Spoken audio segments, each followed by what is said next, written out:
ସମୟରେ ଅନେକ କଦର୍ଯ୍ୟ ବାଟ ଦେଇକି ଗତି କରୁଛି। ସେ ବାଟଟି କ'ଣ ହେଉଛି ତା ପଥଭ୍ରଷ୍ଟ ହେଇଯାଇଛି କେତେବେଳେ। ମୁଁ କାହିଁକି ଏକଥା କହୁଛି, ଆମେ ସମସ୍ତେ ଆମର ଜଣେ ସାହିତ୍ୟିକ ବନ୍ଧୁ, ମୋର ଅନୁଜ ପ୍ରତିମ ବନ୍ଧୁ ଅସିତ ମହାନ୍ତି ଗୋଟିଏ ଲେଖା ଲେଖିଲେ, କେଉଁ ନଈରେ ଛତା ବୁଡ଼ିଥିଲା। କାରଣ ଗୋଟିଏ ଲେଖକଙ୍କର ଲେଖିଲେ ଯେ ଏ ହେଉଛି କାଠଯୋଡ଼ି ନଈରେ ଛତା ବୁଡ଼ିଥିଲା ଏବଂ ତାକୁ ସେଟା ଜଣେ ଉଦ୍ଧାର କରିଥିଲେ। ଆଉ ଜଣେ ଲେଖିଲେ ଇଏ ବିରୂପା ନଦୀରେ ଛତା ବୁଡ଼ିଥିଲା, ଉଦ୍ଧାର କରିଥିଲେ। ଏଇଭଳି ଭାବରେ 4 ଜଣ ଲେଖକଙ୍କର ସେ କଥାକୁ ଥୋଇଲେ ଏବଂ ସେଠି ସେ କହିଲେ ଯେ କେଉଁଠି କେଉଁ ନଈରେ ଏ ଛତା ବୁଡ଼ିଥିଲା ଏ କଥାଟି ସ୍ପଷ୍ଟ ହେଲେ ଐତିହାସିକ ତଥ୍ୟ ବା କଥାଟି ସତ୍ୟ ବୋଲି ପ୍ରମାଣିତ ହେବ।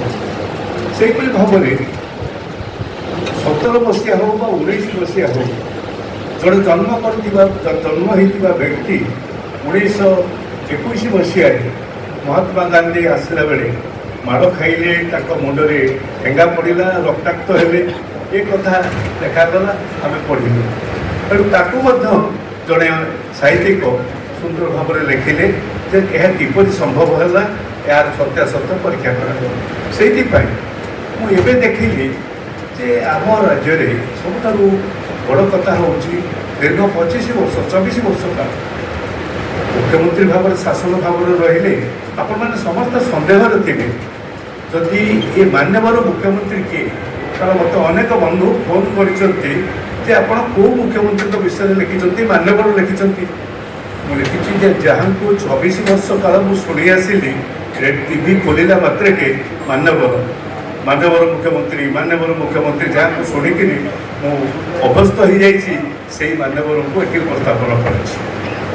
এটা କହିବାକୁ ପଡ଼ୁଛି କାହିଁକି ନା ୟାକୁ ସନ୍ଦେହ ଭିତରେ ସମସ୍ତଙ୍କ ରହିଥିଲା ଏ କଥାକୁ ଆଲୋଚନା କରିବା ପାଇଁ ବା କଥା ବିଷୟରେ ଚିନ୍ତା କରିବା ପାଇଁ। ସେଥିପାଇଁ ଏ ପୁସ୍ତକଟି ଲେଖିଲି। ଏ ପୁସ୍ତକରେ ଲେଖିଲା ବେଳେ ଗୋଟିଏ ପ୍ରଥମେ ଉତ୍ସର୍ଗ କରିଛି, ତାପରେ ଗୋଟେ ନିବେଦନ କରିଛି। ସେ ନିବେଦନଟି ଆଗ ସମସ୍ତଙ୍କୁ କହିଦିଏ। ସେ ନିବେଦନଟି ହେଉଛି ଯଦି ଏଥିରେ କୌଣସି ତ୍ରୁଟି ଥାଏ, ଐତିହାସିକ ତ୍ରୁଟି ଥାଉ, ତଥ୍ୟଗତ ତ୍ରୁଟି ଥାଉ ବା ଅସଙ୍ଗତି କେଉଁଠି ଥାଏ, ତାହେଲେ ସମସ୍ତେ ଯେଉଁମାନେ ପ୍ରକୃତରେ ଜାଣିଥିବେ ସେମାନେ ନିଶ୍ଚୟ ଗୋଟିଏ ଚିଠି ଜରିଆରେ ମୋତେ ଲେଖିଲେ ପରବର୍ତ୍ତୀ କାଳକୁ ଆଉ ଏ ଦୁଷ୍ଟତା କରିବେ ନାହିଁ ମିଛ ଲେଖିବା ପାଇଁ ବା ଅସତ୍ୟ କଥା କରିବା ପାଇଁ। କାହିଁକି କଥା କହୁଛି, ଧରନ୍ତୁ ଏଠି ମୋର ବନ୍ଧୁ ରଥ ଦାସ ଅଛନ୍ତି। ମୁଁ ରଥ ଦାସକୁ ଗୋଟିଏ ଜାଗାରେ ସାମ୍ନାକୁ ଆଣିଛି ଯେ ସେ ଥିଲେ, ଏଇ ଘଟଣା ଘଟିଲା। ଯଦି ରଥ ଦାସ କହିବେ ନାହିଁ ସେପରି ଘଟଣା ଘଟି ନାହିଁ, ତାହେଲେ ମୋ ବହିଟା ପୁରାପୁରି ଅସତ୍ୟ ହେଇଯିବ। ଠିକ୍ ସେମିତି ଯଜ୍ଞେଶ୍ୱର ବାବୁ ଏଠି ଅଛନ୍ତି। ଯଜ୍ଞେଶ୍ୱର ବାବୁ କେତେକ ସ୍ଥଳରେ ମୁଁ ସାମ୍ନାକୁ ଆଣିଲି। ମୁଁ କହିଲି ଯଜ୍ଞେଶ୍ୱର ବାବୁ ଏଠି ଅଛନ୍ତି, ଯଜ୍ଞେଶ୍ୱର ବାବୁ ସେତେବେଳେ ଥିଲେ, ସେଇ ଏହା ଘଟଣା ଘଟିଲା। ଏଠି ମୋର ସଦାସ୍ପଦ ବାରିଆ ଯେ ଆଜି କର୍ପୋରେଟର ଭାବରେ ଚହଳ ସୃଷ୍ଟି କରିଛି, ସେ ଅମରେଶ ପ୍ରଧାନ, ସେ ଏଠି ଉପସ୍ଥିତ ଅଛି। ଏଣୁ ଅନେକ ଲୋକ ଅଛନ୍ତି ଏବଂ ବିଜୁ ଜନତା ଦଳ ଗଠନ କାଳର ସମୟରେ ଅନେକ ଭୁଲ ତଥ୍ୟ ଦିଆଯାଉଛି। ତାର ସମ୍ବିଧାନ, ତାର କଥା, ଏସବୁ ସମ୍ପର୍କରେ ଭୁଲ ତଥ୍ୟ ଦିଆଯାଉଛି। ତାକୁ ତିଆରି କଲାବେଳେ ଠାରୁ ଆରମ୍ଭ କରିକି ପ୍ରଥମ ଅବସ୍ଥା ପର୍ଯ୍ୟନ୍ତ ଯିଏ ଥିଲେ ସବୁବେଳେ ମୁଁ ତାକୁ ଦେଖିଛି। ସେ ହେଉଛନ୍ତି ସୁତ ରବି ଦାସ ସାମ୍ବାଦିକ, ତାଙ୍କୁ ଦେଖିଛି। ତେଣୁ ଅନେକ ବ୍ୟକ୍ତି ବନ୍ଧୁକୁ ଦେଖିଛି, ପାଖରେ ଦେଖିଛି ଏବଂ ସେ କାର୍ଯ୍ୟସ୍ଥଳରେ ଦେଖିଛି। ଯେଉଁଥିପାଇଁ ମୁଁ ଲେଖିଥିଲି, ଅନୁରୋଧ କରିଥିଲି ଯଦି କେଉଁଠି ଜାଗାରେ ତ୍ରୁଟି ରହିଯାଇଥିବ ମୋତେ ଟିକେ ଲେଖିକିରି ଦେବ। ମୁଁ ଗୋଟିଏ ସମୟରେ ବଡ଼ ଦୁର୍ଭାଗ୍ୟରେ ପଡ଼ିଲି। ମୋ ଆଖିରୁ ପାଟିରୁ ରକ୍ତ ବୋହିଲା। ମୋ ନାକରୁ ମୋ ବଡ଼ ଭାଇ ତ୍ରିଲୋଚନ କାନୁ ନିର୍ବାଚନରେ ଲଢ଼ୁଥାନ୍ତି, ମୁଁ ତାଙ୍କର ଦାୟିତ୍ୱ ନେଇଥାଏ। ଠିକ୍ ସେହି ସମୟରେ ଗୋଟିଏ କୌଣସି କାରଣରୁ ମୁଁ ଆଘାତପ୍ରାପ୍ତ ହେଲି ଏବଂ ରକ୍ତ ପଡ଼ିଲା। ତାର ସାକ୍ଷୀ ମଧ୍ୟ ମୋ ସାଙ୍ଗରେ ଯିଏ ବୁଲିକି ବସିଥିଲା ଏବଂ ରକ୍ତ ପୋଛି ଦେଉଥିଲା ମୁହଁରୁ, ସେ ରବିହତା ସଦୟ ରବିହତା ମଧ୍ୟ ଏଠି ଅଛନ୍ତି।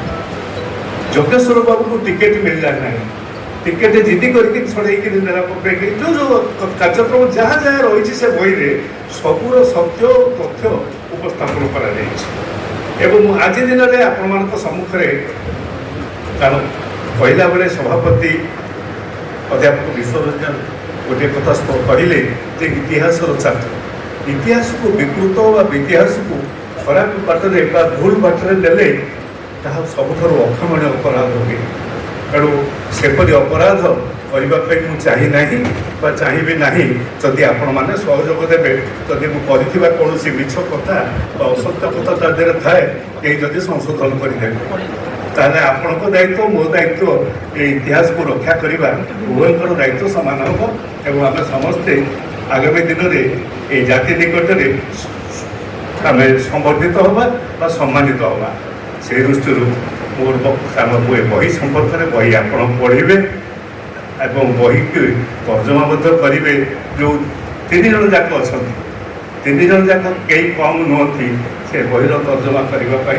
तेणु करेंगे आप पढ़े शुणे मोर आ विशेष किसी कहबार ना मोर केवल से गोटे अनुरोध जदि कौन से जगह तथ्यगत भूल थाए असत्य तथ्य थाए ताहले ताकू संशोधन करिवार दायित्व आपणकर मु से क्षमता आपण पाखे समर्पण कली एवं आपण जब करजंती मु आपण पाखे कृतज्ञ रही एति कही मोर वक्तव्य शेष करुच्ची धन्यवाद।